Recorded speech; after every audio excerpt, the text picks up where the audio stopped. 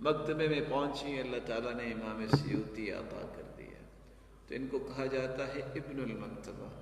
اور وہ کہا کرتے تھے تعلیم الصبیان القرآن اصل من اصول الاسلام به ينشأ على الفطرة ويسبق إلى قلوبهم أنوار الحكمة قبل تمكن الأهواء منها وسوادتها بأكدار المعصية والضلال۔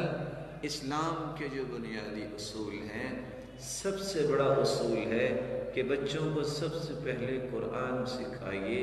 اگر آپ بچے کی نشو و نما فطرت کے مطابق کرنا چاہتے ہیں تو سب سے پہلے اس کو قرآن سکھائیے، اور دل میں حکمت، دانائی اور تقوی اس وقت انسان کے پیدا ہوتا ہے جب اس دل پہ بنیاد قرآن کی ہو۔ اس سے قبل کے خواہشات اور گمراہیوں کے دبیز پردے آ جائیں اور دل سیاہ ہو جائے، اس سے پہلے اس کو فطرت کی خوراک دینی چاہیے۔ اور فطرت کی خوراک کیا ہے؟ جس کو قرآن کہا گیا۔ رسول اللہ صلی اللہ علیہ وآلہ وسلم کے زمانے سے لے کر آج تک دوسرا تقاضا یہ رہا گیا کہ اس قرآن کو صرف علم و معرفت کے لیے ہی نہیں، بلکہ اس کی فہم، اس میں تدبر، تفکر انسان کو کرنا چاہیے۔ یہ قرآن مجھے کیا کہہ رہا ہے؟ یہ آیت مجھ سے مطالبہ کیا کر رہی ہے؟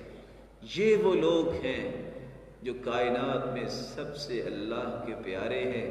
مجاہد ابن جبر جو 102 کو فوت ہوئے ہیں، اور یہ وہ شخص ہے جس نے عبداللہ ابن عباس سے ایک آیت کر کے 3 مرتبہ پورا قرآن پڑھا۔ وہ کہا کرتے تھے احب الخلق الی اللہ اعلمہم بما انزل۔ اللہ ذوالجلال کے نزدیک سب سے پیارا انسان وہ ہے جس کے پاس زیادہ علم ہوتا ہے کہ قرآن یہ نازل ہوا تو اس کا سبب نزول کیا تھا، اس کے مقاصد کیا ہے۔ جو قرآن کے مقاصد سے واقف ہوتا ہے وہ اللہ ذوالجلال کے ہاں سب سے محبوب اور پیارا ہے۔ اللہ ذوالجلال ہمیں بھی ایسے لوگوں کی صف میں شامل فرمائے۔ اور صحابہ کرام کا اس لیے منہج یہ تھا۔ یہ تو آج ہم کمزور ہو گئے۔ سیدنا عثمان رضی اللہ تعالیٰ عنہ فرماتے كان اذا تعلم احد منا 10 آیات لم يجاوزهن حتى يعرف معانيهن والعمل بهن۔ صحابہ کرام میں سے جب کوئی 10 آیتیں سیکھتا، 11ویں آیت اس وقت تک سیکھتا نہیں تھا جب تک ان 10 آیات کے معانی نہ سیکھ لیتا اور اس کے مطابق عمل نہ کر لیتا۔ اس لیے تو صحابی کہتے ہیں فَتَعَلَّمْنَا الْعِلْمَ وَالْعَمَلَ مَعًا، ہم نے علم اور عمل دونوں اکٹھے سیکھے۔ اور آج ناراض نہ ہوئیے گا، میں بھی آپ کی طرح کمزور ہوں۔ آج ہم نے قرآن کی فہم کو چھوڑا تو سچی بات ہے اتنی بڑی نعمت ہونے کے باوجود بھی ہم قرآن کے ثمرات اور اس کی لذتوں سے محروم ہیں۔ جب تک قرآن کی سمجھ نہیں آتی اس وقت تک یہ انسان کے قلبی نہال خانوں میں لذت پیدا نہیں کرتا۔ یہی تو ایک فرق ہے کہ رمضان کا موسم آتا ہے، آپ ان فضاؤں میں بھی قرآن سنتے ہیں جن لوگوں کو قرآن کے معنی آتے ہیں۔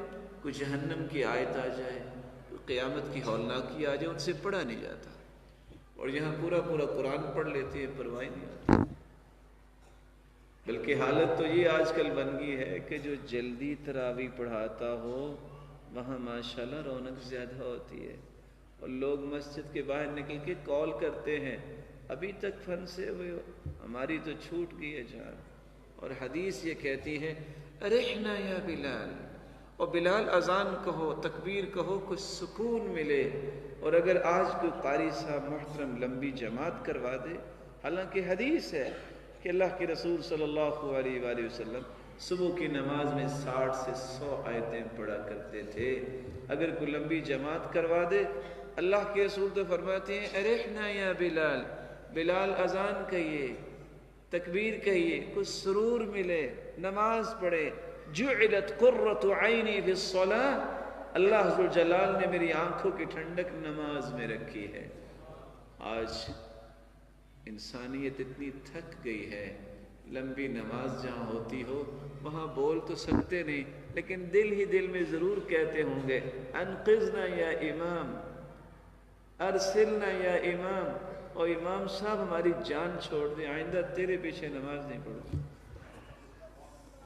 اجری کہتے ہیں قرآن اصل میں ان لوگوں کے دلوں پہ اثر کرتا ہے جو قرآن کو کھولتا ہے، جب وہ مفلحون کی آیت پہ پہنچتا ہے رک جاتا ہے، کہتا ہے یا اللہ یہ ہے مفلحین، یہ ہے کامیاب.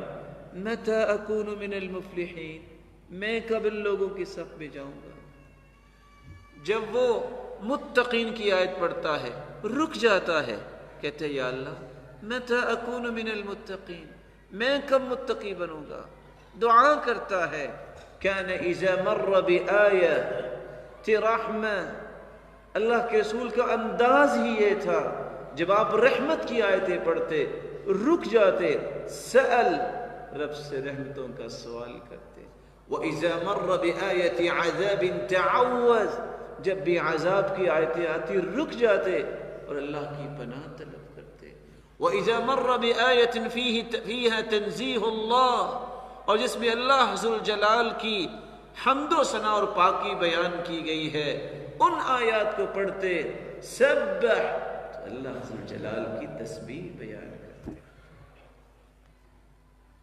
اسی لیے تو عطا کہا کرتے تھے قرآن اصل میں پڑھتا وہ ہے انما القرآن عبر، انما القرآن عبر، انما القرآن عبر، جو عبرت لیتا ہے، جو اس کے مفاہیم کو سمجھتا ہے، اس کے معنی کو سمجھتا ہے اور اس کے مطابق اپنی زندگی کے زاویوں کو درست کرتا ہے، اپنے رویوں کو اس کے مطابق ڈھالنا شروع کر دیتا ہے.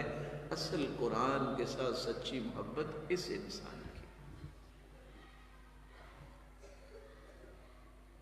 سعید ابن جبیر اس لیے کہا کرتے تھے، یہ بھی عبداللہ بن عباس کے شاگرد ہیں، 97 کو فوت ہوئے ہیں.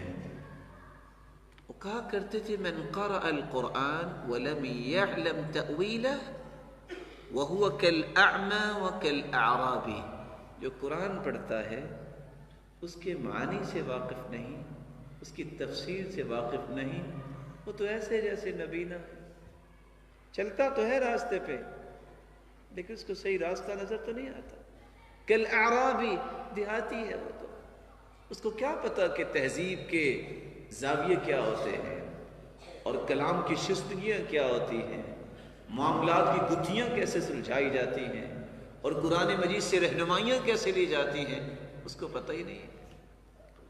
اور امام طبری رحمۃ اللہ علیہ اس لیے تو کہا کرتے تھے انی لأتعجب ممن قرأ القرآن ولم يعرف تفسيره كيف يلتز بقراءتي، مجھے تو تعجب اس بات کا ہے کہ جو قرآن پڑھتا ہے اس کو معانی کا پتہ نہیں، وہ قرآن سے لذت کیسے لیتا ہے.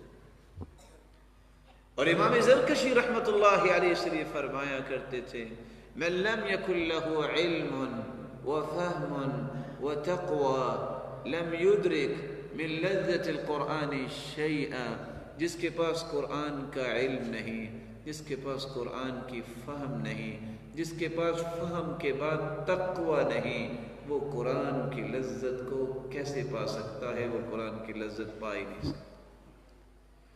اور امام ابن تیمیہ رحمۃ اللہ علیہ اس لیے کہا کرتے تھے من قرأ القرآن وتدبر طالبا للهدى تبين له طريق الجنة، جو شخص قرآن پڑھتا ہے پھر غور کرتا ہے میرے رب نے کیا فرمایا ہے، یہ آیت مجھ سے کیا مطالبہ کر رہی ہے، مجھے کن باتوں سے رکنا ہے، مجھے کیا کون کون سے کام کرنے ہیں. جو اس انداز سے قرآن کو پڑھتا ہے رب تعالیٰ سے پھر وہ طلب کرتا ہے اللہ مجھے ہدایت سے ہم کنار کر دے، رب تعالیٰ اس کے لیے جنت کا راستہ واضح کر دیتے ہیں۔ قرآن مجید کو پڑھو سب سے بڑا علم اور معرفت سمجھ کر۔ قرآن مجید کو صرف تلاوت نہیں، نو ڈاؤٹ کہ تلاوت کرنے کا بھی بہت بڑا اجر ہے، لیکن زندگیوں میں چینج آئے گی تو قرآن پڑھو کہ یہ دستور ہے، یہ آئین ہے جو اللہ کی طرف سے نازل ہوا، اس کی ایک ایک شک کا کوئی معنی ہے، ایک ایک شک کا کوئی مفہوم ہے، یہ میری زندگی میں لاگو ہونا ہے۔ اس دستور کو جب تک آپ سمجھیں گے نہیں، آپ کی زندگی میں چینج نہیں آئے گا۔ اسی لیے سلف صالحین تیسرا تقاضا اس کا پورا کرتے، جب قرآن پڑھتے تو اس نیت سے پڑھتے کہ میں اب اپنے رب سے ہم کلام ہونے لگا ہوں۔ کس طرح وہ اپنے آپ کو پاکیزہ بنا کے قرآن پڑھتے، صرف دن میں ہی نہیں، وہ رات کو بھی اگر ایک آیت شروع کرتے تو یہ صحابہ کرام کی عادات، یہ اللہ کے رسول کے سکھائے ہوئے طریقے، وہ ایک ایک آیت پہ ہی راتیں گزار دیتے ہیں۔ خود اللہ کے رسول صلی اللہ علیہ وسلم کا بھی یہی حال تھا۔ آپ رات کو جب کھڑے ہوئے ہیں تو آپ نے صرف ایک آیت کتنی مرتبہ پڑھی، ساتھ رو رہے ہیں اور ساتھ یہ آیت پڑھ رہے ہیں، إِن تُعَذِّبْهُمْ فَإِنَّهُمْ عِبَادُكَ وَإِن تَغْفِرْ لَهُمْ فَإِنَّكَ أَنْتَ الْعَزِيزُ الْحَكِيمُ۔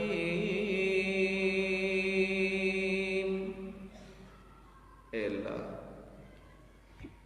اگر تو اپنے بندوں کو عذاب دے تو تیرے بندے ہیں، کون پوچھ سکتا، لیکن میرے مالک اگر تو معاف کر دے تو نے کسی سے مشورہ تو کرنا نہیں، تو نہیں معاف کرنا۔ ساری رات اس آیت کو پڑھتے پڑھتے گزارتے۔ کس طرح حسن بصری رحمت اللہ علیہ پوری رات اس آیت کو پڑھتے پڑھتے روتے روتے گزار دیتے ہیں۔ وَإِن تَعُدُّوا نِعْمَةَ اللَّهِ لَا تُحْصُوهَا إِنَّ الْإِنسَانَ لَظَلُومٌ كَفَّارٌ۔ آیت پڑھتے جا رہے ہیں اور روتے جا رہے ہیں کہ اللہ نے اتنی زیادہ نعمتیں دی، اگر حساب ہو گیا تو کیا بنے گا۔ کسی نے پوچھا تھا حسن بصری سے، آپ یہ آیت کیوں پڑھتے ہیں اور اتنا پڑھ کے روتے کیوں ہیں؟ یہ بتائیے کہ جس کو نعمتیں مل جائے اس کو تو شکر ادا کرنا چاہیے، خوش ہونا چاہیے۔ آپ کو اس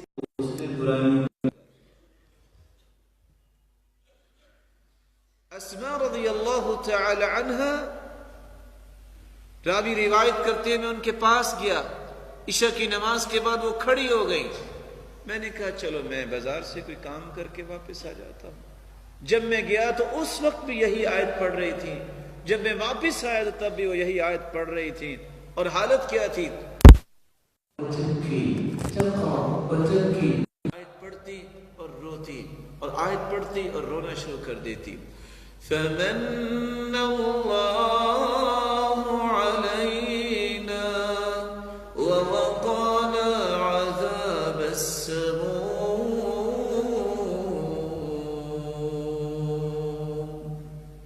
اللہ ہم پہ احسان فرما اور آگ کے عذاب سے محفوظ فرما دے۔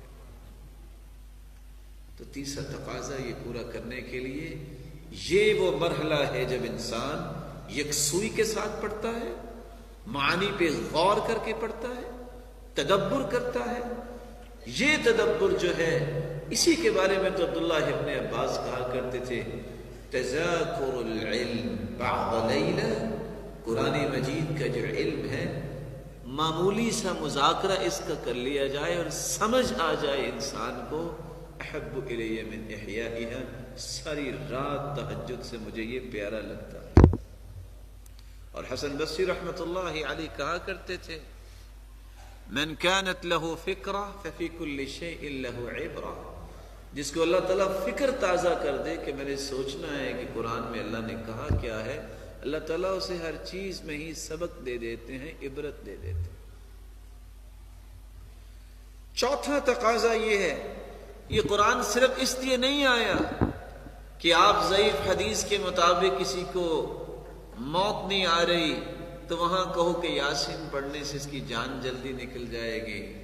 یہ اس لیے نہیں آیا کہ جھوٹی قسم اٹھانی ہو تو کبھی اس کو جھاڑ کے جھوٹی قسم اٹھا لیتے ہیں لوگ۔ یہ اصل میں قرآن آیا ہے، اس کو پڑھنے کے بعد، سمجھنے کے بعد اس کو اپنی زندگی میں اتارو، عمل کرو۔ ابو درداء رضی اللہ تعالی عنہ جب ان کے پاس ایک شخص آیا اور آ کے کہتا ہے یہ میرا بیٹا جس نے قرآن کو جمع کیا ہے، تو انہوں نے کیا کہا تھا؟ اللہم غفرن، اللہ معاف کر دے۔ قرآن کو جمع اس نے کیا ہوتا ہے، یاد اس نے کیا ہوتا ہے جو اس کے مطابق عمل کرتا ہے۔ اصل قرآن کو جمع کرنے والا وہ ہے، قرآن کو مکمل کرنے والا وہ ہے جو اس کے مطابق عمل کرنے والا ہے۔ اس لیے تو حسن بصری رحمۃ اللہ علیہ نے کہا تھا، اور یہ میں بڑے احترام سے بات پیش کروں گا، وہ کہا کرتے تھے امر الناس ان يعملوا بالقرآن فاتخذوا تلاوته عملا، لوگوں کو حکم دیا گیا تھا کہ قرآن کے مطابق عمل کر لو، انہوں نے کہا کہ تلاوت کرنا یہی عمل کافی ہے، باقی عمل کی ضرورت نہیں۔ اور صحیح بخاری کی روایت بتاتی ہے سمرہ بن جندب رضی اللہ تعالی عنہ کی، رسول اللہ صلی اللہ علیہ وسلم فرماتے ہیں اتانی اللیلۃ آتیانی، میرے پاس دو آنے والے آئے، فاخرجانی الی الارض المقدسہ، مجھے ایک پاک دھرتی کی طرف لے گئے، میں نے وہاں یہ بھی چیز دیکھی، آخر میں حدیث بیان کرتی ہے، میں نے دیکھا ایک شخص بیٹھا ہوا ہے اور ایک شخص کھڑا ہے، اس کے ہاتھ میں پتھر ہے، فیسلغ رأسہ، اس کے سر پہ پتھر مارتا ہے اور اس کے سر کو کچل دیتا ہے، فیتدحدح الحجر ها هنا، پتھر لڑکتا ہوا آگے چلا جاتا ہے، اس کا سر دوبارہ ٹھیک ہو جاتا ہے، پھر اس کے سر کو کچلتا ہے۔ میں نے پوچھا یہ کون ہے؟ جواب ملا یہ وہ شخص ہے الذي يأخذ القرآن فيرفضه وينام عن الصلاة المكتوبة، یہ وہ شخص ہے جو قرآن کو تو پڑھتا ہے لیکن فرض نماز کے وقت سویا ہوتا ہے۔ اور آگے صحیح بخاری کی نص کیا بتاتی ہے؟ فَيُفْعَلُ بِهِ إِلَى يَوْمِ الْقِيَامَةِ، قیامت تک اس کو یہی عذاب دیا جاتا ہے۔ پھر آگے حدیث کہتی ہے ثم يصنع اللہ بہ ما شاء، قیامت کو اللہ تعالیٰ جو اس کے ساتھ چاہیں گے پھر اور بھی اس کو سزائیں دے گی اور بھی کچھ کرے گی۔ میرے بھائی چوتھا تقاضا یہ ہے اس قرآن کے مطابق عمل کیا جائے۔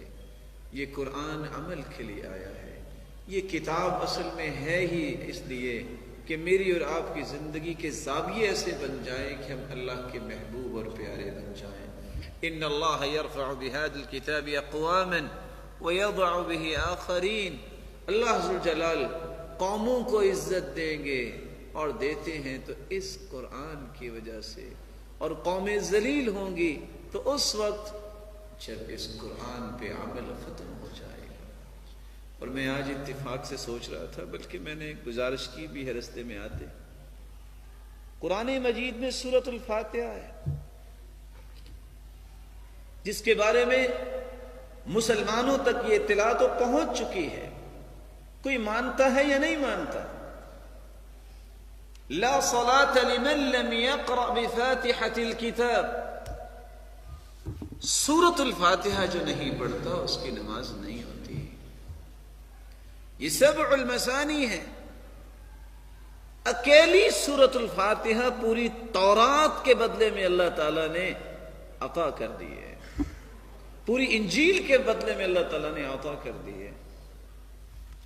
17 فرائض ہم روزانہ پڑھتے ہیں، 12 سنتیں بھی پڑھتے ہیں، اور اگر 3 وتر ملا لیے جائیں تو 32 مرتبہ میں اور آپ اپنی نماز مکمل نہیں کرتے جب تک ہم اللہ سے گزارش نہیں کرتے یا اللہ مغضوب علیہم یہودی ولضالین عیسائی، یا اللہ ان کے راستے سے بچانا، ان کی زندگی کے طور طریقے سے بچانا، کیونکہ یہ ملعون قومیں ہیں، اللہ ذو الجلال نے ان پہ لعنت بھیجی ہے۔ 32 مرتبہ روزانہ سے ایک مسلمان جو نمازی ہے وہ یہ دعا کر کے اپنی نماز مکمل کرے، اور جب تک یہ فاتحہ پڑھتا نہیں اس کی نماز نہیں ہوتی۔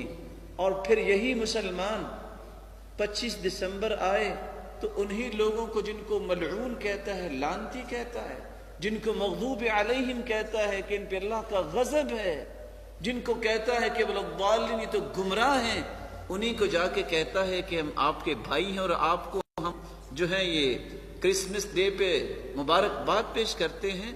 کیا وجہ ہے؟ یہ وہ وجہ ہے کہ قرآن کی سمجھ ہوتی تو ایسا نہ ہوتا۔ اور اللہ کے پیارے پیغمبر نے کتنی خوبصورت بات صحابہ کرام کو سمجھا دی تھی، من تشبہ بقوم فہو منہم، جو کسی قوم سے مشابہت کرتا ہے وہ انہی میں سے ہے۔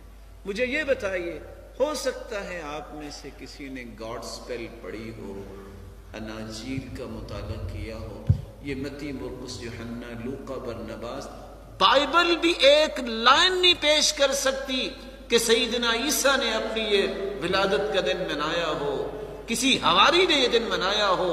اور سیدنا عمر نے اسی لیے کہا تھا کہ جو کسی کافر غیر مسلم کی خوشی میں انڈا لے کر شریک ہوتا ہے وہ بھی اتنا ہی کافر جتنا کافر کافر ہے۔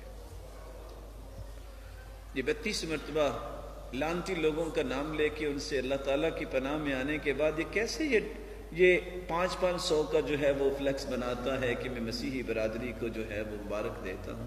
کبھی عید الفطر میں، عید الاضحیٰ میں آپ کو بھی کسی عیسائی نے آ کے کہا کہ آپ کو عید مبارک ہو؟ اور قرآن کیا کہتا ہے؟ یہ قرآن پڑھنے سے پتہ چلتا ہے۔ تَكَادُ السَّمَاوَاتُ يَتَفَطَّرْنَ مِنْهُ وَتَنشَقُّ الْأَرْضُ وَتَخِرُّ الْجِبَالُ هَدًّا أَن دَعَوْا لِلرَّحْمَنِ وَلَدًا وَمَا يَنبَغِي لِلرَّحْمَنِ أَن يَتَّخِذَ وَلَدًا۔ آسمان پھٹ جائے اگر اس میں احساس ہو، زمین شک ہو جائے، پہاڑ ریزہ ریزہ ہو جائے، کس بات پہ؟ لوگ کہتے ہیں کہ اللہ کا بیٹا ہے۔ وَمَا يَنبَغِي لِلرَّحْمَنِ أَن يَتَّخِذَ وَلَدًا، اللہ ذو الجلال کی شان کے لائق ہی نہیں ہے کہ اس کا کوئی بیٹا ہو۔ لم یلد ولم یولد، نہ وہ کسی کا بیٹا نہ اس کا کوئی بیٹا۔ اور اللہ ذو الجلال فرماتے ہیں، حدیث قدسی ہے، شتمنی ابن آدم وما ينبغي له ان يشتمنی، آدم کی اولاد مجھے گالی دیتی ہے، اس کے لائق نہیں ہے کہ مجھے گالی دے۔ اما شتمه ایائی، حدیث کے کچھ الفاظ کے بعد رسول اللہ صلی اللہ علیہ وسلم نے فرمایا کہ اللہ ذو الجلال فرماتے ہیں گالی کیسے ہے؟ شتمه ایائی ان لی ولدا، جب وہ کہتے ہیں نا کہ میرا کوئی بیٹا ہے تو مجھے گالی ہی دیتے ہیں۔ آج کسی کے باپ اور کسی ماں کو گالی دے دے، کہتے ہیں میں تیرے دانت توڑ دوں گا، میں تیرا سر پھوڑ دوں گا، میں تیری ٹانگیں توڑ دوں گا۔ جو رب کو گالی دینے والا ہے اس کو جا کے مبارک دینا۔ قرآن سمجھے تو سمجھے نا کہ اس کا گناہ کتنا ہے۔ میرے اور آپ کے متعلق بھی اگر کوئی یہ لفظ بول دے کہ تم تو حلال کی اولاد نہیں، مجھے بتاؤ تمہیں 10 دن نیند نہیں آئے گی، کس نے مجھے کہہ کیا دیا ہے؟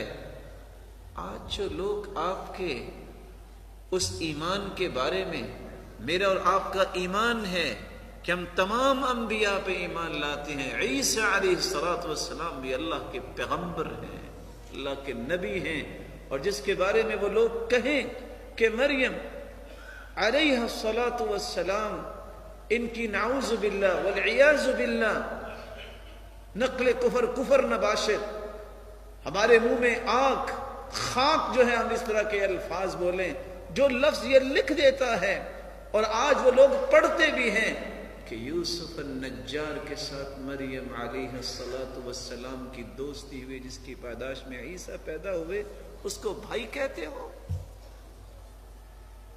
یہ غیرت کا فقدان کیوں ہوتا ہے؟ اس قانون نے تو تمہیں مضبوط کرنا ہے، یہ آئین ہی تو تمہاری حفاظت کرے گا، جس دستور اور آئین کی شکوں کو آپ جانتے ہی نہیں ہیں کہ اللہ تعالیٰ کیا کہہ رہے ہیں، اللہ تعالیٰ نے کیا کچھ نازل کیا ہے، جس کی سمجھ ہی نہیں ہے، آپ کس قانون کے تحت اپنی حفاظت کر پائیں گے؟ اسی لیے میں کہتا ہوں اور آج بھی کہوں گا، سرحد پہ ایک فوجی جو کھڑا ہے وہ ہمیں کتنا پیارا لگتا ہے، لگنا بھی چاہیے۔ کوئی دشمن اپنا ناپاک قدم ہماری سرزمین پہ نہیں رکھتا، اگر وہ سو جائے، وہ ہٹ جائے، بہت سارے خون کی ندیاں بھی بہہ جائیں گی اور بہت ساری شرمندگیاں بھی آئیں گی۔ جب تک علماء ربانیین دنیا میں موجود ہیں، جس طرح تمہاری زمینی سرحدوں کی حفاظت کے لیے فوج ضروری ہے، تمہاری ایمانی سرحدوں کی حفاظت کرنے کے لیے اس طرح کے مربی لوگوں کی زندگیاں بہت ضروری ہیں۔ اگر اس طرح کے لوگ یہ دین کا کام نہ کریں تو دین کا نام بھی دماغوں سے مٹ جائے گا۔ اللہ ذوالجلال ان علماء کی حفاظت فرمائے۔ پانچواں تقاضا، اور میں اپنی بات کو اس پہ ہی ختم کرنا چاہوں گا، اس قرآن مجید کو صرف علم کے لیے نہیں، صرف اس کو سمجھنے کے لیے نہیں، عمل کرنے کے لیے نہیں، رب سے ہم کلامی کے لیے ہی نہیں، اس کو دنیا جہان کی بیماریوں کی شفا سمجھ کے پڑھا تھا۔ قراءۃ القرآن بقصد الاستشفاء به، اللہ ذوالجلال قرآن مجید میں فرماتے ہیں وَنُنَزِّلُ مِنَ الْقُرْآنِ مَا هُوَ شِفَاءٌ وَرَحْمَةٌ لِّلْمُؤْمِنِينَ۔ ہم نے قرآن کو اتارا ہے اور اس میں شفا رکھی ہے۔ کیسی شفا ہے؟ اس میں روحانی شفا بھی ہے، جسمانی بھی شفا ہے، معاشرتی بھی شفا ہے، اقتصادی بھی شفا ہے۔ اللہ کی قسم، جس چیز کی شفا چاہیے رب تعالیٰ نے شفا کا خزانہ اس کو بنایا ہے۔ حدیث پیش کر کے میں آپ سے ہی پوچھ لیتا ہوں، اگر بچھو ڈس جائے کسی صحابہ نے جب دم کیا تھا اس سردار کو، جس کو بچھو نے ڈس لیا تھا، کیا پڑھ کے دم کیا تھا؟ سورۃ الفاتحہ۔ کہ عبداللہ ابن مسعود رضی اللہ تعالیٰ عنہ فرمایا کرتے تھے ان اللہ لم یجعل شفاء امتی فیما حرم علیہم، میری اللہ ذوالجلال نے جس چیز کو حرام کر دیا ہے اس میں اللہ نے شفا رکھی نہیں ہے۔ ہم ڈائریکٹلی جو ہے وہ پیناڈول پہ کیوں چلے جاتے ہیں؟ قرآن پڑھ کے بھی دم کریں۔ اور امام ابن القیم رحمۃ اللہ علیہ لکھتے ہیں کہ عرضتنی عوارض، میں نے اپنی زندگی میں تجربہ کیا، جب میں لمبے سفروں پہ نکلتا کتنے دن اتنی بیماریاں حملہ کرتی ہیں، میں بھی کہتا نہیں، جب یہ حدیث کے لفظ آ چکے ہیں کہ یہ شفا ہے سورۃ الفاتحہ، میں بھی فاتحہ پڑھ کے دم کرتا، رب تعالیٰ مجھے صحت یاب کر دیا کرتا۔ لیکن یہ ہوگا کب؟ اس وقت جب میرے اور آپ کے اندر یقین ہوگا۔ صلاح اول هذه الامه بالزهد واليقین، اس امت کے پہلے لوگوں کو اللہ تعالیٰ نے یہ صلاحیتیں دی، ان میں نکھار پیدا کیا اور ان کو برکتوں سے نوازا، دو چیزوں کی وجہ سے، یقین اور زہد۔ وَيَهْلَكُ آخِرُهَا بِالْبُخْلِ وَالْأَمَلِ، اور امت کے آخری لوگ ہلاک کیوں ہوں گے؟ جب لمبی امیدوں کے پیچھے لگ جائیں گے اور جب بخل پہ اترا جائے۔ رب تعالیٰ مجھے اور آپ کو اس قرآن پہ یقین نصیب فرمائے۔ میری دعا ہے اللہ ذوالجلال جتنے یہ روشن چہرے بیٹھے ہیں، اللہ ان سب کو، ان کی اولادوں کو قرآن کی دولت سے معمور۔ مولا کریم ان چہروں پہ جہنم کی آگ حرام قرار دے۔ الہی جو بیمار ہیں ان کی بیماریوں کو شفاؤں میں تبدیل فرما، کسی مصیبت میں ہے اللہ کو خوشیاں نصیب فرما۔ صاحب اولاد ان کی اولادوں کو نیک بنا، دستربان بنا، آنکھوں کی ٹھنڈک بنا اور سب کے جائے گا۔